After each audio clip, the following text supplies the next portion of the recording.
Speak clapping. Stop please. Are you ready? Yes. Thonong si ba yuni pupura bola ngai lan bi chema pun mai pau ja guru sa sing na kurum jari. Sa sing mapa masagi wari ni. Angba jaga ma da telangka pai mi na bani. Mapa du na khara hai thoi sing doi ba hai bani na. Lang do par ga sum sana bani sungwa khalai. Ado masa du di anga oi bani na. Yam na wang na pa heninge. Mapa du ne bunga ko tap na. Aina lang ji senaraga. Mamangda magi opposite nuksit furaga telangka ji wang khala kadong ni telangka dei para yam tamba yabani muni yengu aina kutta sanai si yengu wang sung wang kini baba iwang wang de hena wang gadab di baba na pai lang do thado di hena wang ni sini masani na khangdab ni na khangdri ba bunga tawnu ai baba woi de wang bi nu aloraga baba sum taw wang khala isini tap to wang khatar kan ha baba na te baba na thado ba atia yoni ha adu di yenga si do na papa do lang thado pani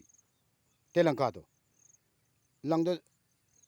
hek thado bo ri pere tor bo telangka do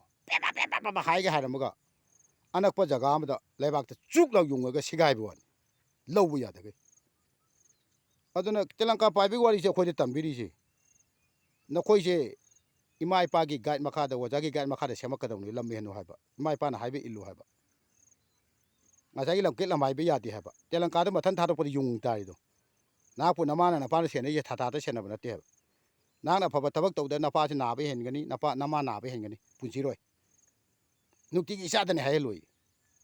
nukti gi imana ipana wajana isa da ne hai loi adu ete dum phare na sa gi re ko se na sa thugai ga da ba is ki puja gi mama na nukti gi phagal lo haiba do ada is faul ido nukti gi phagalan ge da ba ada ima laite ipa laite na sum nga ki lem budi phau ya roi na sa na se monitor taw de computer de yaw do monitor do nang kara bo phari ge do ngarang gi ukong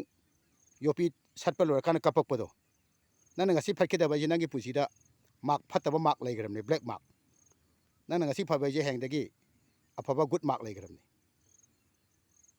nang gi ukok ten do phajabro lekha tar ka da salak sadra